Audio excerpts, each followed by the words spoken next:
You know what it's like when you're trying to learn something? I'd like for you to imagine that we have an automatic assault rifle. We have an automatic assault rifle. And an automatic assault rifle probably has around 50 to 60 little parts, depending on how much you break it up. And how would you feel trying to learn how to put it together and to put it back if you're in somewhere like Ukraine? It would be, and if that people were coming over the hill, you'd be like, ah, yeah. Push that to the side. Now, how would it be if we were together and we had a glass of wine and we were laughing and relaxing and we had the pieces out and you could play with it and there was no pressure? And you could slowly look at each part, have a bit of a laugh, relax, and put it together. And you put your assault rifle together and it's like something's back to front. And I guess that's not going to work. It's backwards, you know. What kind of learning environment would you prefer? First one with a lot of pressure or the second one really relaxed? Is there any real benefit in having all that pressure?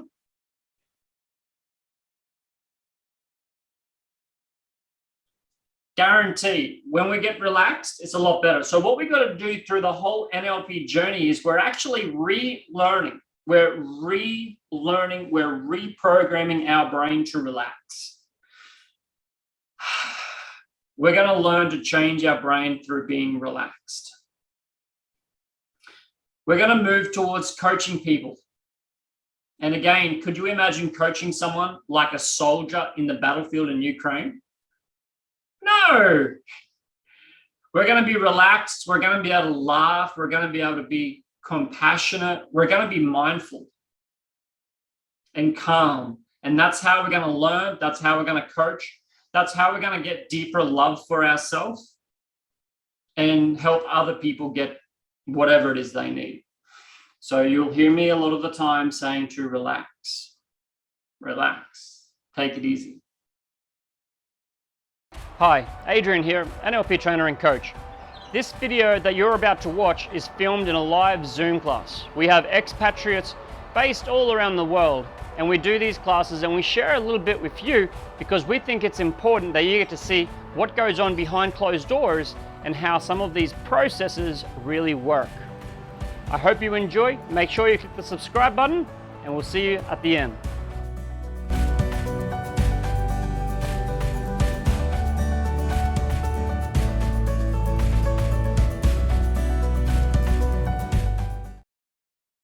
So with this, my sister and I lived together when we were kids. My sister and I were pretty close. We both were exposed to the same world. But we both took in very different stuff. Over time, my sister and I developed different preferences or biases or different preferences, and we deleted, distorted, and generalized things differently.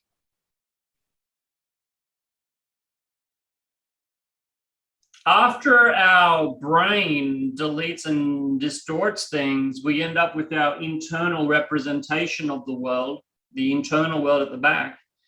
And although my sister and I were looking at the same thing, the internal representations we had was quite different. Having different internal representations, we had different state, we had different way of being, and we had different behavior. I don't know exactly how, but I became a bit of an entrepreneur. And to tell you the truth, I couldn't even spell the word.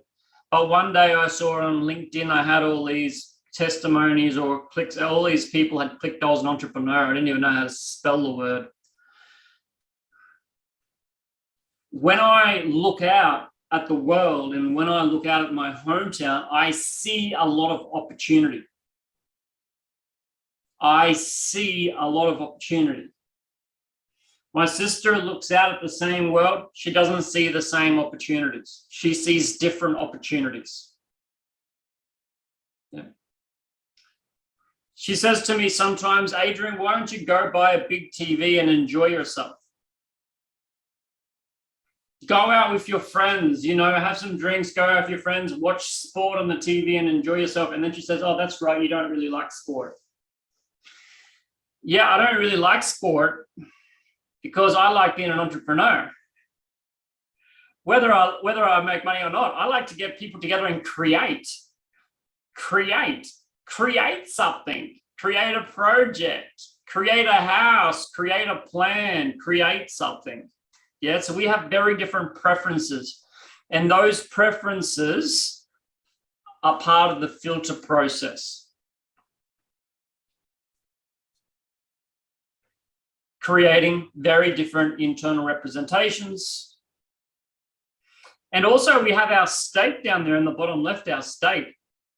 Because if I am really, if I have to watch the tennis for a long time, I'm going to get really bored and it's going to affect what I see. If I get great people around, if I have people like Hannah and Harry around, I'm going to end up in a great state. And from that great state, I'm going to look out at the world and I'm going to delete, distort, and generalize differently. Yeah.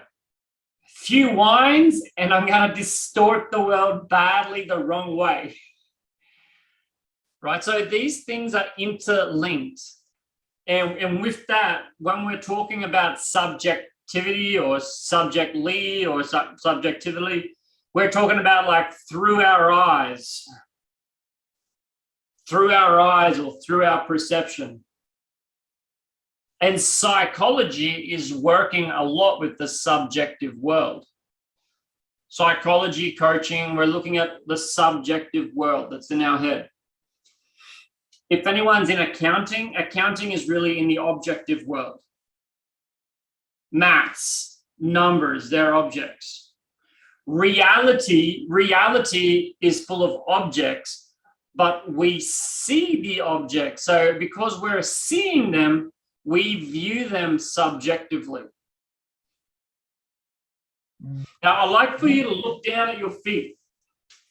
I'd like for you to look down at your left foot.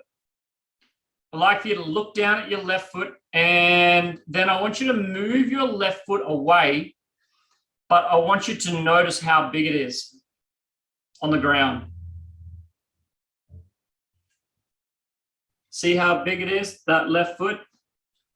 Now, if we go with like a 10 kilometer radius around us, that's our unconscious. 10 kilometer radius, unconscious. Conscious, that foot.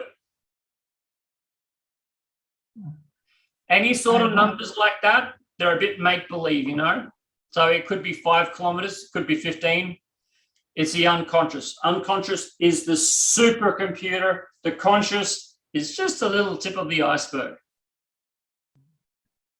And we don't consciously choose what goes into our filters. We don't consciously choose to be optimistic. We don't consciously choose to be pessimistic. We don't get up in the morning and go, I'm going to look for bad things today. I'm going to feel bad. Stomach be bad. It happens all automatically, and that's because the unconscious is the supercomputer. Because think about it. If your foot is the conscious, right, and the 10 kilometers is the unconscious, what do you want to steer your life? Yeah?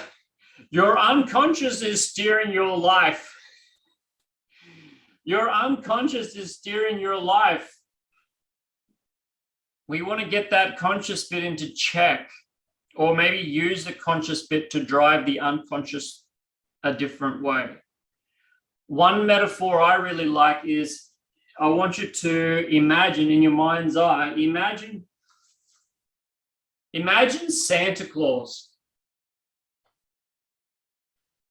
You guys believe in Santa Claus, right?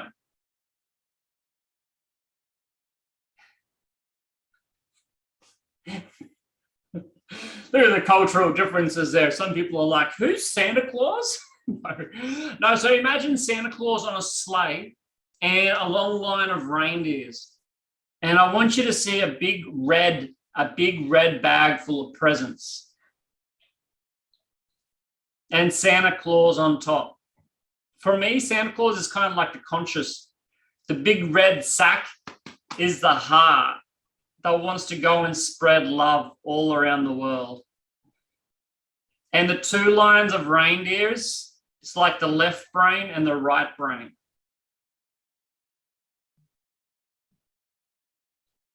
The more we get all of this working together, the more we can go around the world spreading love, bringing our gifts to places. But if the left brain isn't working or the left brain is too strong and the right brain isn't, it's not going to be a smooth trip. Yeah? If we can't connect the left and right brain, if we can't connect the conscious and unconscious, if we can't listen to the heart, it's going to be a rough ride.